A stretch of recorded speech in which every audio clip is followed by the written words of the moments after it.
Hello, Superintendent. Yes.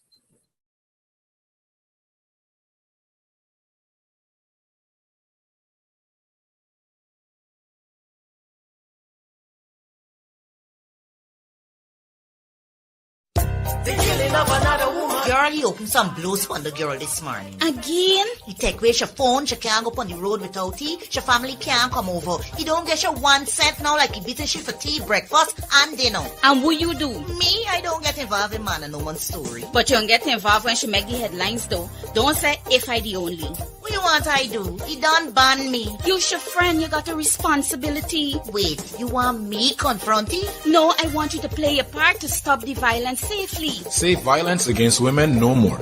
Report. Get help. Call 914. The killing of another woman.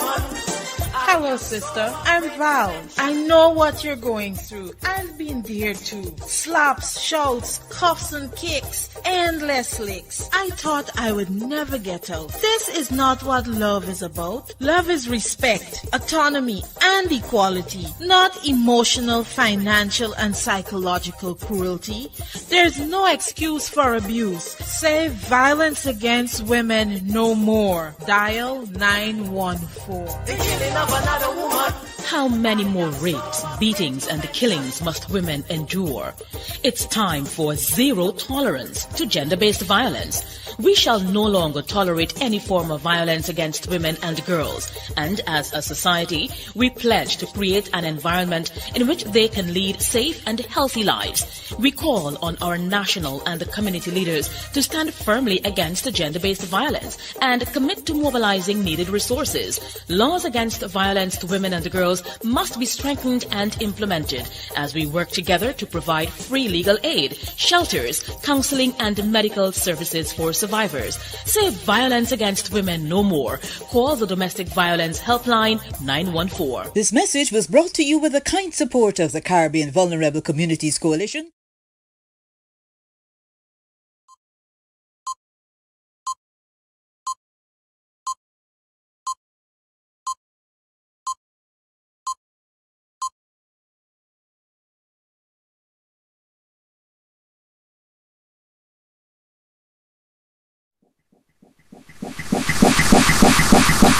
Hello. Welcome to another episode of Let's Talk Gender-Based Violence, a production by the Murunda Incorporated with the kind support from the Caribbean Vulnerable Communities Coalition, CVC.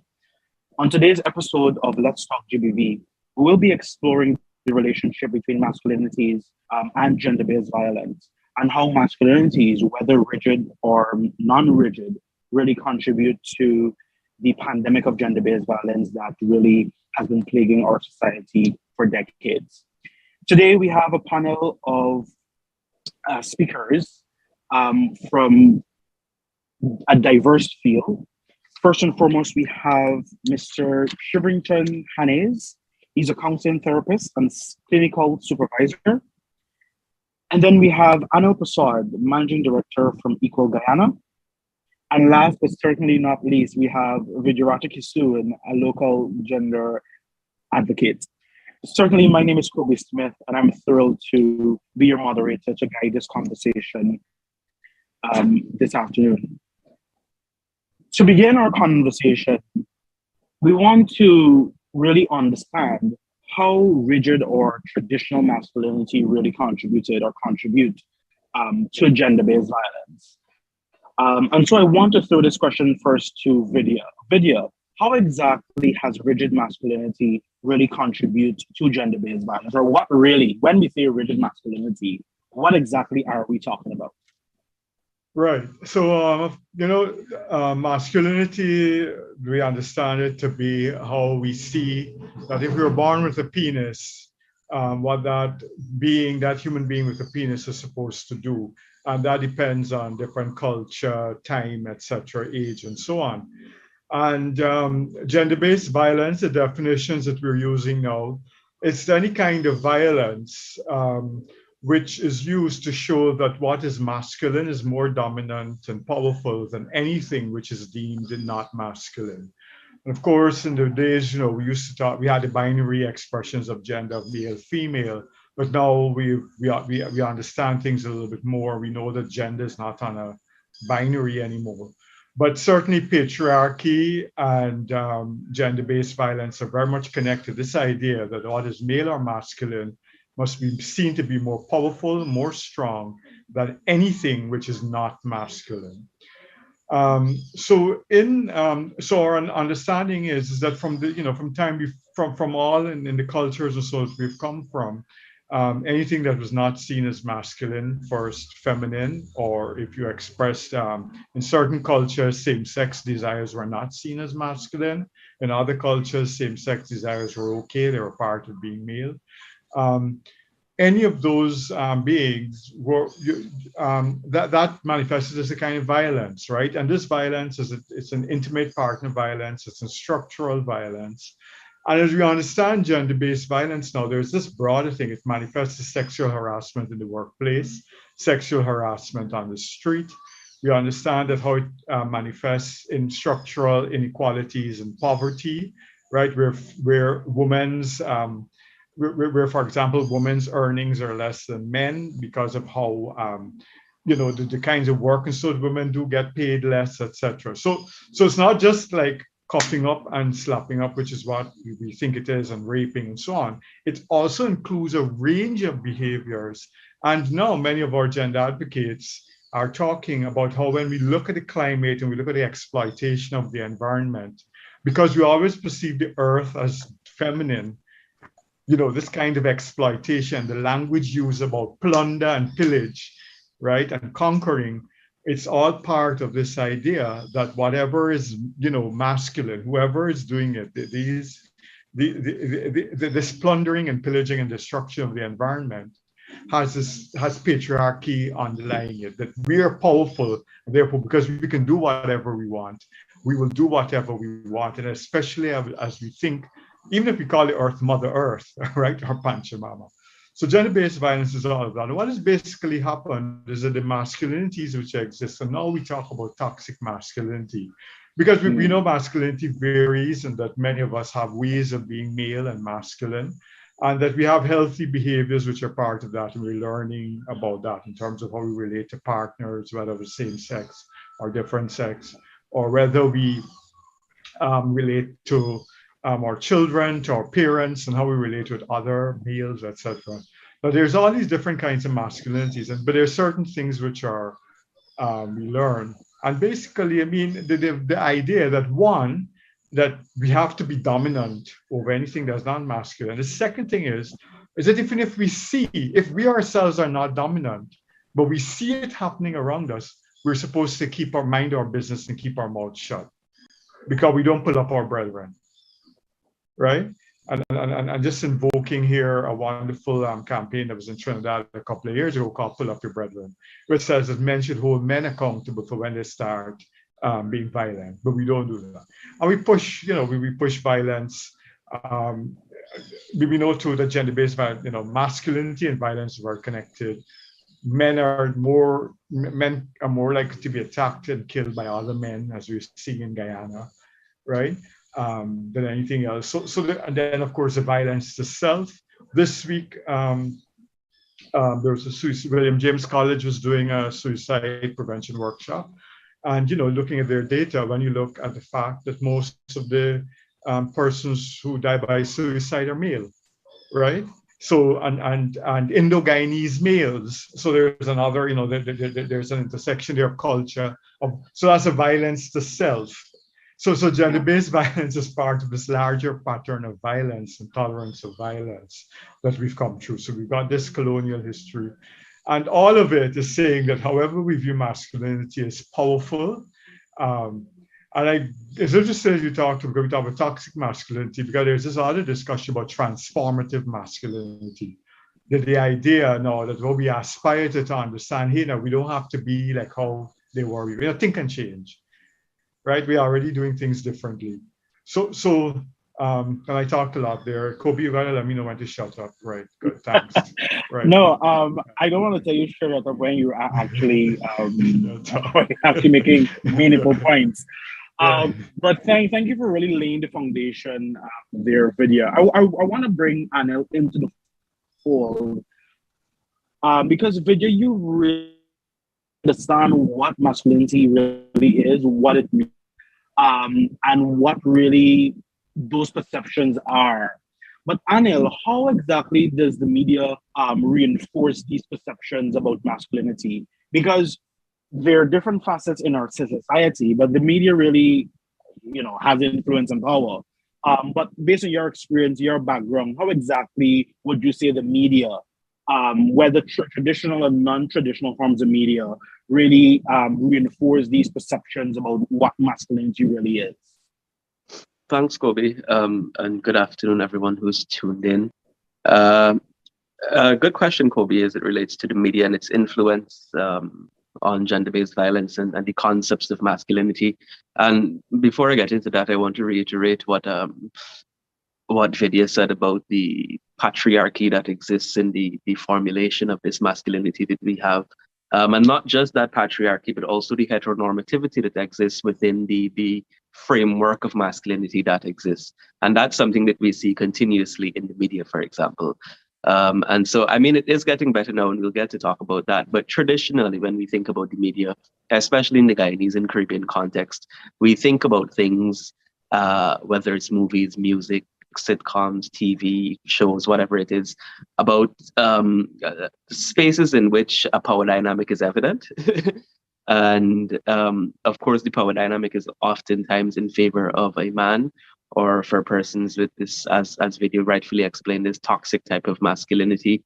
And we see it especially in music, especially in Caribbean music, especially in lots of movies that kind of reinstate this concept of masculinity over and over and over again. He's a bad man don't do this, bad man don't do that, he's a gunman does do this, gunman don't do that, etc., etc. And these are all things that are part of our culture, and the music, for example, in the Caribbean context, when we think about music and how it is in every way in the media, it's on TV, it's on Facebook, it's on YouTube, it's on everything that you could think about. In movies, there is music, etc. Music is really an integral part of our culture when we think about it, especially as Caribbean people and as Guyanese. And so whatever messages are sent through mediums such as music kind of help to curate the ways in which we think, kind of help to set out a disposition for persons.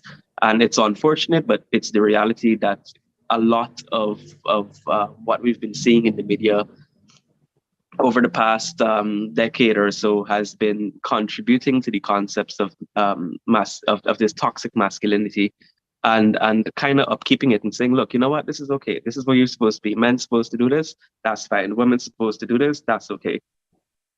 And reinforcing not only the heteronormativity, but the gender roles that exist in society, which I think is another key element of the masculinity that exists, is that it instills and it establishes and it more or less protects the concept of gender roles, and especially gender roles on a binary basis. If you see somebody in scrub tops means that it has to be, if it's a woman, is a nurse, if it's a man, is a doctor. Because we have those gender roles enshrined in so many things that exist within our own cultures, including the things that we see in the media. Also in the media, as when we talk about how it impacts gender-based violence, I think there needs to be more appropriate reporting. Media personnel need to be trained to report on situations more effectively, so as to ensure that the messages that are being sent are not misconstrued, but are giving the accurate information and are also providing persons with an opportunity to have information and have education, whether it's directly or indirectly. Great. Thank you for sharing that, Anil. And I think generally in our society, we don't really understand how powerful the media is. And you really talked about the issue of music. And I know I was in Jamaica a couple of days ago, and I was in this taxi going to the airport, and there was this song by Mr. Vegas. It's been around for like 15 years, because Mr. Vegas has been around for a while. And it's basically about, as a man, you gotta know certain law. You don't drink a straw, a man don't come in your room. And you'll be surprised that in certain communities, men really hold true to those values. There's no doubt about it. I mean, if you go to a bar, let's be realistic. If we go to a bar and it's four of us, and it's three 3 men, 1 woman, and you are the forebears, the forebears will come with 1 straw. Yeah, certainly. And even the issue the other day with this Jamaican artist, I can't remember his name, where he came and there was a whole big issue at the national park, where in this particular song, whenever he said something about the place get hot, Molly pop, something, these men just decided they're going to take out their firearm, whether licensed or unlicensed, that's a different conversation, and just started to discharge it indiscriminately. So we have those particular issues that we're still, as a society, need to have the conversation about, but also, I mean, conversations are one thing to have, but in terms of how do we move forward, and we're going to be talking a bit later in the conversation about how do we move forward and address these particular issues. I want to bring in Shriventon into this section of the conversation, because we've talked a bit about masculinity, what it means. We've talked about some factors that really influence, whether positively or negatively, this kind of masculinity that we really see. But in the Guyanese context, we have an issue with alcohol or alcoholism and how alcohol really contributes to this pandemic of violence. So Shriventon, based on your experience as a counseling therapist, how has alcohol really impacted communities affected by gender-based violence? And the follow-up I have to that really is, should it be removed or restricted in certain settings based on the damage it can cause? Thank you very much, Kobe, for bringing me into the conversation. And I'm glad you didn't ask me to contribute to what Vidya. Vidya, it's good to see you. I mean, I haven't been in your space for so many years. And congratulations on all the achievements since we last met. Thank you very much. Yeah, this is all pre all all of of this. At the beginning of all of that, and to think how far I've come. You were still a theater man then. Yes. Right. But you know, I'm glad I didn't have to. Both of you did an amazing job of setting the stage for what I think I can contribute as addictions. I'm an addiction specialist. That's my area of expertise. So I can speak to the question that you asked, Kobe. And what I will do is actually come from the angle of an interesting position that would put in context why restriction. I'm going to go to the back end and then come back to your first part of the question. During the pandemic, the Canadian government identified liquor stores as an essential service. They did not close it. It was seen as an essential service. I'm going to take a pause so that I can sink in, because I'm setting the stage to say what there are some misconceptions with regards to alcohol and when it comes to alcoholism and the role and the impact it has with regards to gender-based violence or domestic violence. Why would the government of Canada, in a pandemic, say that alcohol should be seen, or the sale of it should be seen as an essential service? The reason for that is that alcohol is not a major part of the issue when it comes to domestic violence or gender-based violence.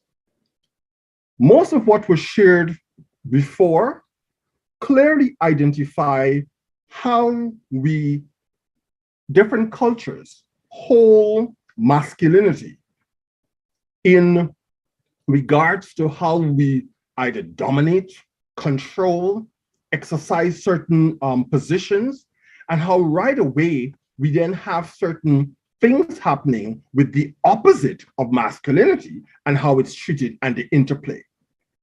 So I said that to say, the reason why, for example, Canada did that during the pandemic is the very reason why globally alcohol is not illegal. Let's put alcohol in context. Alcohol is a depressant. And because it's a depressant, the likelihood,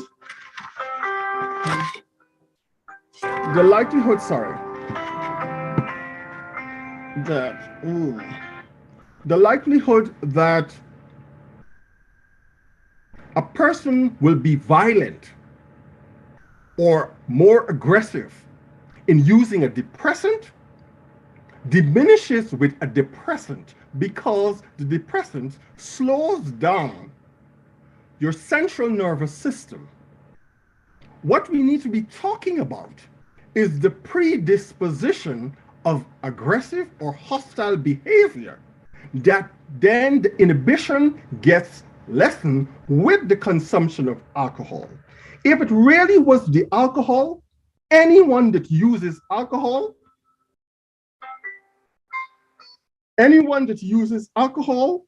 would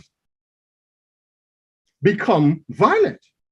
So it's not the alcohol that we should be looking at. It's persons who have a predisposition for impulsive behavior, compulsive behavior, hostile behavior. That's where the problem is. I have a delivery, and I was hoping this wouldn't happen. And they're at the door and they're trying to get me from Amazon. So that's okay. So what I'll do, and thank you for sharing that. I'll bring Vidya into the conversation to really give us the understanding of what's really happening in Guyana. Because the culture in Guyana is really different from that in Canada. So Vidya, do you have any thoughts on that? Oh God, plenty. When I first started doing the domestic violence work, right? And I like how Shervington comes in, like all of the pro-liquor people, the capitalists and so on, to say, first of all, as you all know, I'm anti-liquor. And that has given me problem, not only with, it also has given me problem with LGBT colleagues. I remember I was gifted a bottle of vodka once. So when I said that I don't drink, I was told something is wrong with me. What kind of activist am I that I don't drink liquor? So we have to take into context that alcohol, that Shervington is correct. The alcohol exacerbates what is latent, perhaps, and removes inhibitions, etc. But the problem with this is that during the pandemic, Shervington didn't talk about that. While the sales of alcohol increased, the issues of gender-based violence also increased. Right, globe. And this is I'm not sure about Canada, So what it is? So this is what used to happen, Kobe, back in the day when I started doing the domestic violence work. Is that we used to say that there is no correlation between alcohol and violence, which is true. Not all drunk people go home and beat up their wife, and not all people who beat up their wife are necessarily drunk or abusive. Because abuse can be a very systematic, deliberate, intentional kind of pattern, right, which has no. However, when we go out in the communities in Guyana, what women were telling me is that alcohol exacerbated. So for them, so while there might have been latent predisposition, when you drink thing all right, when you drink thing bad. Now, in a culture which has I am not a prohibition person. I'm not about prohibition or anything. But in a culture which is pushing liquor down people's throats, right? We have a culture here. The alcohol industry targets men in sports. They target all the big men cricket competition are targeted by the liquor industry. And there's a reason. And then when you look at the PAHO data in the Americas, alcohol is a greater burden than tobacco. You remember the Marlboro Man used to be, Kobe, you probably don't know this, but in my childhood, the Marlboro Man was the epitome of masculinity. At the back of Times magazine, the Marlboro Man, the cigarette, man smoking cigarette, was the epitome of masculinity. You look right now in the same media, as Anna was talking, the male heroes and so on, they do not smoke. Drinking. Yeah, look at all those TV series coming out of America. It's only from India and Asia that they're smoking. Because what the tobacco industry has done is changed it because of the restrictions. And so in the West, they've targeted India, China, and so on, right? So, but the data shows that alcohol is the greater burden, poses the greater health burden because of the violence, drunk driving, etc., than tobacco and marijuana. And that is in the Americas, in the PAHO data, not necessarily in Europe. So whilst we might do the statistical blah, blah, blah, correlation, causation, and so on, the reality on the ground is that the presence of alcohol makes a problem worse. So when I stopped drinking, that's my first, as I explained, in transforming my masculinity is to say no to drinking. And any man who stopped drinking will tell you, you lose friends, right? You have to struggle to find sober spaces. Guyana has no sober spaces. All the guys I know, so it's not, people have cocktails, it's not they deliberately serve the liquor. And even and this has come up like when Absolute did this Pride Rainbow vodka for the queer community. Some of the people just said, what the hell is wrong with you? That within the LGBT community, you already have substance abuse, you have so many issues. You're bringing the liquor here because this is a market. That I had on Simacal's Stag Beer, it's a man's beer. It still exists. They had It's a Man's World. And this is in the 2000s. And Simacal was advertising Stag Beer as a man's beer. They had Moccasin and Moccasin with Conscience with two women. The media that Anna was talking about. Billboards everywhere. No young boy could see anything else about any kind of healthy transformative masculinity except for those liquor industry billboards, right? So when you see youngsters, and when the kids are drinking, they're drinking legally, as Shervington said, alcohol is a legal drug. He didn't say drug, I'm saying drug, right? You're right. Yeah, but alcohol is a legal drug, deliberately marketed at young people, young boys, because the same sports that the adults are going to, the adult men are going to, they're carrying their sons and so with them, right? And those guys are learning to drink while watching cricket or football or whatever. So all the drinking is happening there. Every time drink is sold illegally in Guyana, it's legally made. We have very little moonshine also going on here. So when you watch the profits during the pandemic, the alcohol industry in Guyana, both banks and DDL, they made money during the pandemic when other people were losing business. So where's masculinity in all this? And every day you're reading in the papers at the minors, the friends, the fellas were drinking together. So the inhibition, the predispositions that Shervington talked about, right? Because if we're talking behavior control and all of that, what happens is that taking the drink is the excuse to let go. Interestingly enough, for some of us, when we talk about melanin sexuality, this is a gaffe that I hear.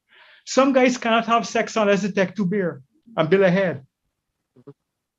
And I was like, I don't understand it. Like, I don't understand, I mean, how, but that is ingrained that I have to take 2 Guinness or I got to take a vodka or whatever. And whether you're gay or straight, I don't know if women have to bill ahead either, but I know the fellas say that. The weirdness was that alcohol is a depressant, also causes impotence. Yes. So that also increases a kind of rage. And of course, you put in blue pill and you're drinking Viagra with Guinness or whatever you're drinking it with. Can you imagine how screwing up it is to your sexuality that you can't enjoy it? So in this conversation of understanding alcohol, I mean, while it is true that at the level that the removal of alcohol does not mean that the removal of violence. I'm not a prohibition person, but I'm like, hey, we have a problem in our culture. We have a problem with drunk driving. We have a problem with the violence and the fact that sobriety is not seen as a masculine value, right? So every time it is deliberate. Look at it. I love looking at the sports page. The sports page is a good place to talk about media. Talk about the media and masculinity. Reading the sports pages is usually fantastic, right? And how sportsmen get more than sportswomen and all of that, right? But again, some of those sports guys, they market liquor. Yeah, Virat Kohli and them boys, and so they were marketing liquor in India, which has big issues with alcohol too, right?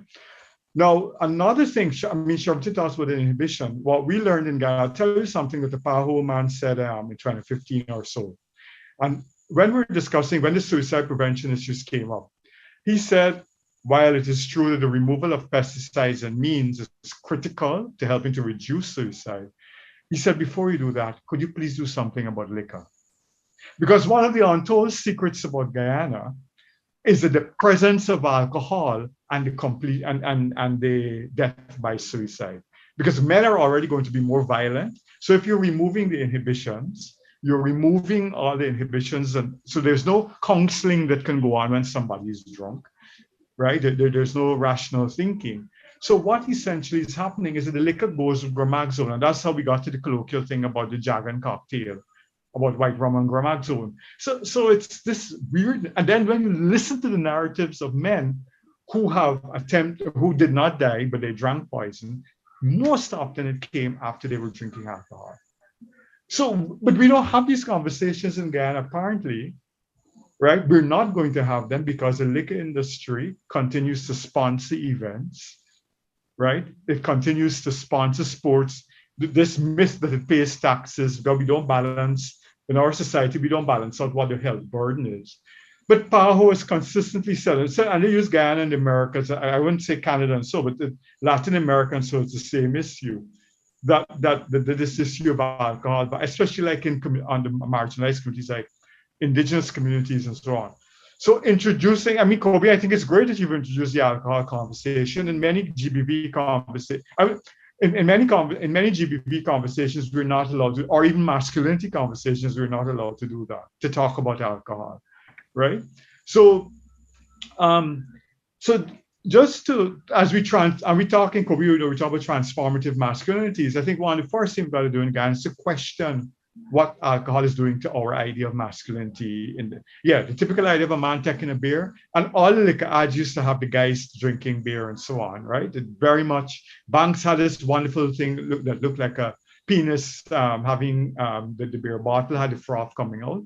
And you know, the thing was like it was a penis ejaculating, right? So all of these things, which one of the things about transforming masculinity and dealing with gender is to ask what role, because as I said, listening to the women around me.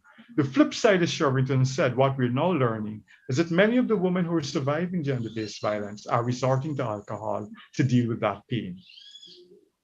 And that has become another issue.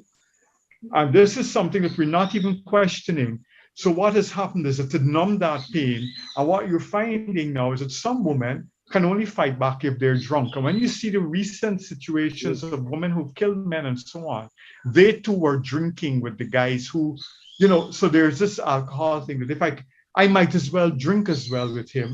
I'm drinking with him to stop him from going out and drinking. And then the whole thing becomes the violence and becomes crazy. So there's this issue which we started to, you know, like all of us who were doing this started to notice about 10 years ago in Guyana. But of course, I mean, sure, in Canada, and so you would see this with survivors, where survivors, you know, women who were surviving violence started to abuse quietly liquor and drugs. And that too inhibits healing and, you know, and the kind of, so very good, Kobe. I mean, good for Murundai to bring this question up. I mean, and it's really current and something that we didn't do 20 years ago when we started doing this work. You know, we didn't talk about it seriously. Right, over to you. Great. Thanks, Vidya, for sharing that. Sheriff Shervington, did you have a final point you wanted to share there before we move on to the next question? Yeah, I'm gonna be brief because Vidya did a good job of really fleshing that out. I don't think I would have gone that deep, and it's because of his involvement deep into this that he did that. But what I would love to add to what Vidya said is what causes, until we address root cause, we're going to be asking the wrong questions and we're not going to address the right issues. Before we get even to the point where they're drinking and alcohol is what they use to work with the inhibition, why people drink. That's where the root cause is. And that is what can empirically be tested and either falsify or confirm as to what lead to, quote unquote, the behaviors. Because it starts first with a way of thinking that both of you, Anil and Vidya, nicely put forward, the cultural context. Because if that wasn't the case, we would just have it happening in the Caribbean or Guyana, where it's almost a cultural thing. I can remember, I could not drink. One beer will get me drunk. One, you know. And the way my relatives would, you can't hold your drink. So you're not man enough Okay, so I already had a problem with self-esteem. Can you imagine what they were doing with me, with my self-esteem and my masculinity? If you're questioning my ability to hold a bear. Now, what nonsense are we talking about? But then if we put that in context globally, there is a problem that enhances or support masculinity with your ability or your capacity to hold liquor. Now, we even gone further, but before that, why people drink? I would stop there. Yeah. Thanks for sharing that. I want to go to what we're really seeing, because the audience on social media agent. So some person shared, just had some persons here with me, and the mother said her son is a bit quiet and behaves girly girly. So she told him to stop behaving like that, because when he gets older, he will get buggered, quote unquote. She told him to stop behaving so girly girly. Also met a teacher at the same function who said he tells some boy child in school to stop behaving so girly girly. You know, and even parents, I mean, reinforce these perceptions of toxic masculinity. Don't say this, don't cry, don't be emotional, don't be vulnerable, ridiculous nonsense. And we really need to have a conversation about how we can really engage with parents as well, at the level of homes and communities. And we will be talking about that in a second. But before we get to that, Anil, you would have participated in the Pride March yesterday, which had an incredible turnout. I think it was the first during the course of the pandemic, because of lockdowns and restrictions and gatherings and so on. But Anil, how exactly did you see your participation really challenging those masculinity? What really does your participation? How do you see your participation challenging how exactly we see masculinity in Guyana? Thanks, Kobe. Yes, indeed. It was the first Pride Parade since the onset of COVID. So we had 2018, 2019, 2020, 2021. We didn't have anything. This is the first year since the pandemic started and is ongoing. I think the concept behind the parade from the inception, if we go back to 2018, which was the first ever Pride Parade, which at that point, with the organization I was working with, I actually had the privilege of coordinating that first Pride Parade. And many people were a little bit suspicious, unsure, including members of the community. Why is it necessary? Do we really have to do it? Is it safe, etc., etc.? But the response that we always give, and the response that I continue to give to people whenever we're given those questions, or what is the purpose of it, is that it's important for visibility. It's important to send a message. It's important for us as activists, for us as advocates, for us as people who are comfortable in our own skin, to send a message to everyone else to say, look, it's okay to be authentic.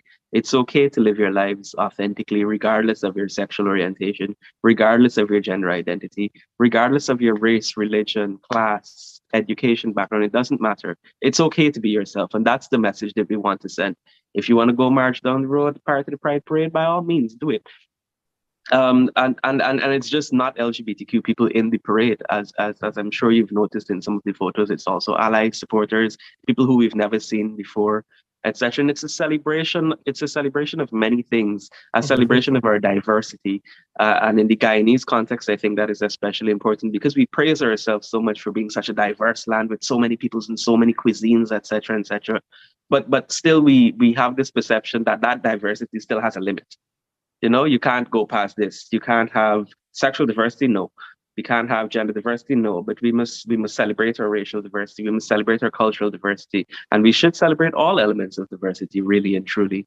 And so I think that's one of the key statements of the Pride Parade. It's that we are a diverse people, and we have a right, a fundamental right to celebrate that diversity, and also a celebration of the arts and culture, which is important because, again, I can speak in the Guyanese context because this is my home.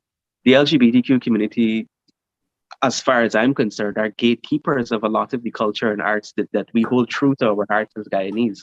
Things like matrimony and carnival and so on. The designers, many of the persons who put in their 110% effort into those things to ensure that they're pulled off are LGBTQ persons.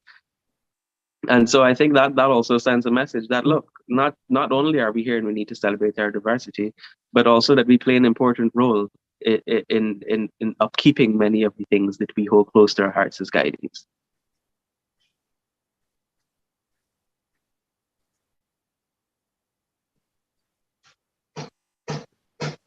Absolutely, Anil. As a follow-up though, Anil, based on your work as an advocate, how do you see this patriarchal masculinity affecting LGBTQ plus persons in Guyana? What are some of the issues that the community is really facing because of those rigid forms of masculinity that we're really seeing?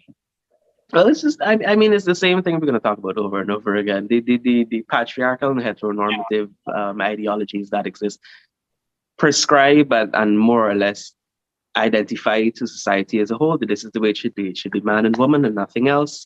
And then, of course, there are the other elements, including religion, excuse me, that contribute to that perception. And so it's been difficult because you're talking about in the context of LGBTQ rights, we're always insisting we're talking about adult consenting persons. So above the age of consent, adults consenting, it doesn't matter what gender or sexuality persons are. But you still have to deal with the concepts of, it's supposed to be man and woman. It's supposed to be Adam and Eve. It's supposed to be this. It's supposed to be that, based on those patriarchal and heteronormative standards that we, for whatever reason, preserve and protect so much. And so it has been difficult because people still face a lot of discrimination. People still face a lot of stigma. People still face a lot of hate, a lot of intolerance. People are not respected because of their sexual orientation or gender identity, because we still have that rigid binary that's expected. Man or woman, that's it. And it should be man and woman getting married. It should be man and woman in a relationship and nothing else. And so it kind of goes back to what I was saying before, that these concepts of masculinity and patriarchy and heteronormativity support many of the issues that we have and make it difficult for persons who are gender diverse to live authentically and to be themselves. It's unfortunate. It's changing. It's getting better in some pockets of society, but it's still an issue that we're facing. Great, thank you, Anil. I want to go back to the comments and questions that we're getting from social media, because we've been encouraging persons to not just view and listen, but also to leave a comment, share a question if you need clarification, or just share your thoughts generally. And so we have a comment from Princess Chan, and that person said, I have been listening to all of the panelists, and I don't agree with the notion that alcohol does not or is not a contributor to many of the violence we continue to battle in our society. If I recall, in the courts, many of the same issues that judges and magistrates have to deal with on a daily basis have to a certain extent, I think it was typed a bit off there, have to do with alcohol or drinking. Because if we notice a person who is not intoxicated would not do odd things when they are intoxicated.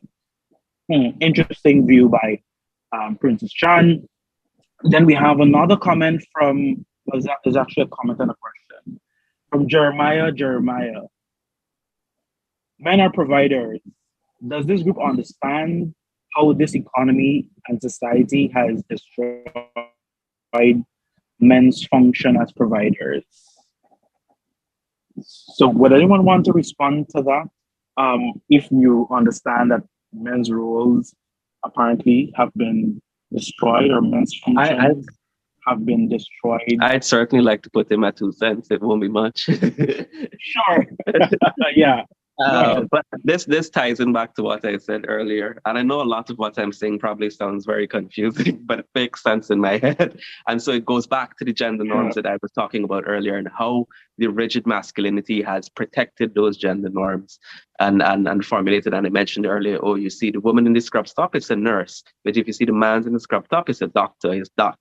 And we see it all the time because we still have these misconstrued perceptions about gender roles. Men are the providers and women must stay home and take care of the children. And we limit ourselves to that concept of gender and the gender norms that are associated with those concepts without thinking about what happens outside of our own space. Okay, fine. In some places in Guyana, that's the perception that exists. Those are the norms that exist. But right in Guyana, if you go down into some of the interior villages, if you go down into some of the indigenous communities, it's switched up. The women are the ones who go out and hunt and fish and farm, etc., etc. Men stay home and take care of the children. And it's because that's just a switch around of it. And in different pockets of societies, different cultures, different societal norms, you'll see that we can't hold this rigidity to this thing that men are supposed to be providers, men are supposed to be the head of the home, because that's really what that means. By saying men are the providers, it's saying, okay, the man is the head of the home.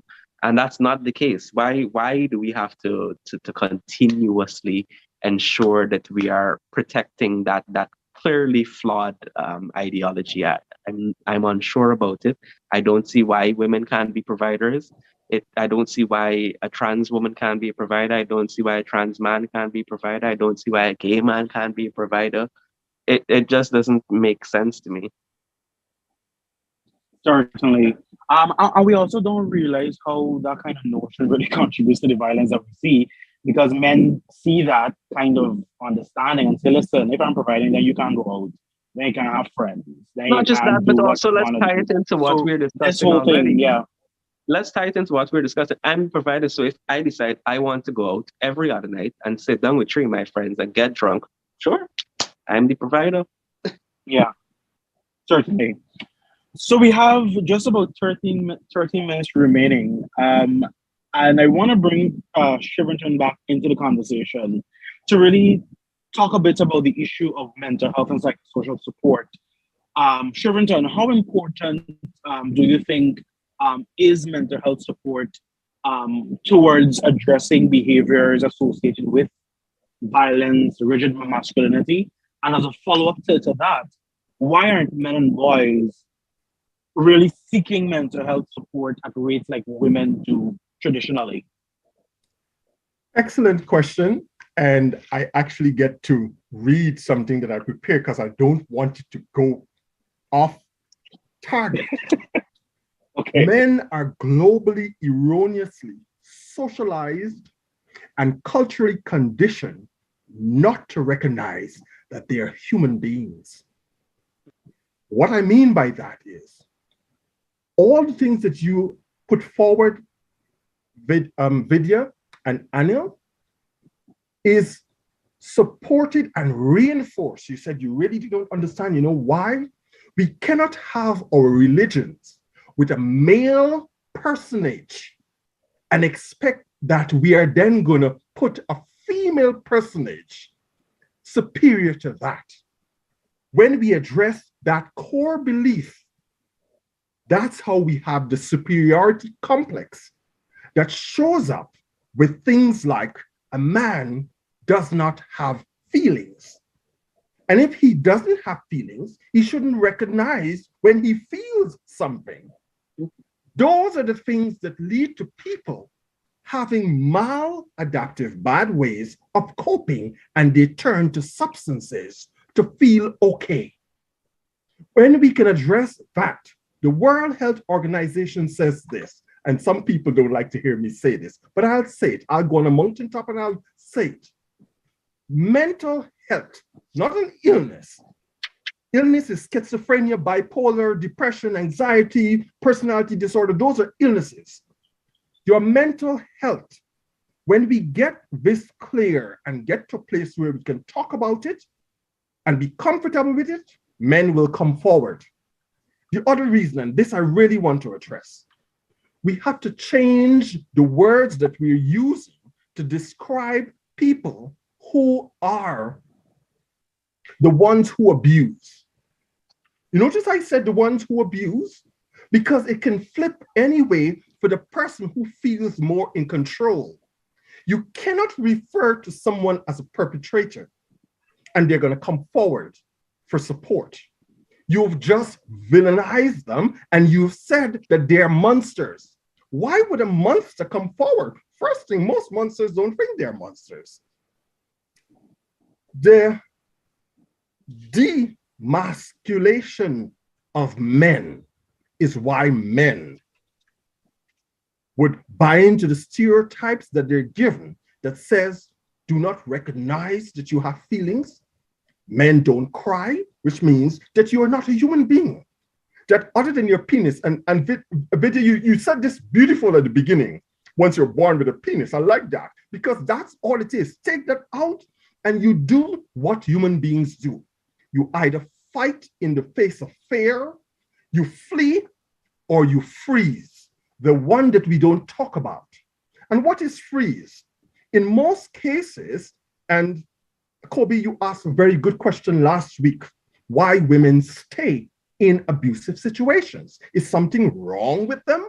Well, the World Health Organization says this: your mental health is not about an illness, it's your capacity to adaptively respond to the challenges of life, the opportunity to grow and change. That's your mental health, an ability to adapt. Well, if you're telling men that they shouldn't acknowledge they have feelings, they're not going to come forward to get support when they feel what you tell them don't feel, but they feel it. So what they do, they act up and act out. And then they turn to substances. So if we address those belief systems, those core belief systems that reinforce, socialize, and condition men not to act first and foremost as human beings who will then be able to empathize and have some sort of feeling for the opposite sex, or in where gender is not the issue in terms of their penis or their private parts for a female. When you can take the perspective of another person because you don't see yourself superior to them, you will have no need to try to dominate them and control them. That's your mental health. In a country where generationally you've had so much hopelessness and helplessness, everyone, male or female, is on edge. And the first thing that comes up, you respond to it with aggression. Learned helplessness is a big problem in Guyana. That's the context of which we have things flaring up and people acting with desperation and hostility because you've learned not to think that you're capable of dealing with a situation. The person who said that we're not right when we're saying it's not about the alcohol, you've got it right. But what we are trying to say, that something comes before you turn to the substance, which after a while you lose control, your ability. If it was about the substance, anyone who used the substance will act the same way globally. Guyana is unique because of its cultural context, the Caribbean, North America. But why do we have this globally? Because it's about the human condition. You cannot tell a person not to feel a thing. They're going to find other ways. So we can restrict alcohol. They will look for something else. I'm hearing about a dragon cocktail. What are we talking about? That is how they find other ways. So you may not tell them. And the reason why Canada left the liquor stores as essential services, had we closed the store, we would have more problem because they don't have the thing that they use to cope. Then they will act with irritation, frustration, and there would be more violence because of their inability to communicate their feelings and the way they're feeling, the way their inability to cope, and they cannot have good, assertive conversation. A woman or anyone who is being brutalized or battered develop what we call passive-aggressive disorder.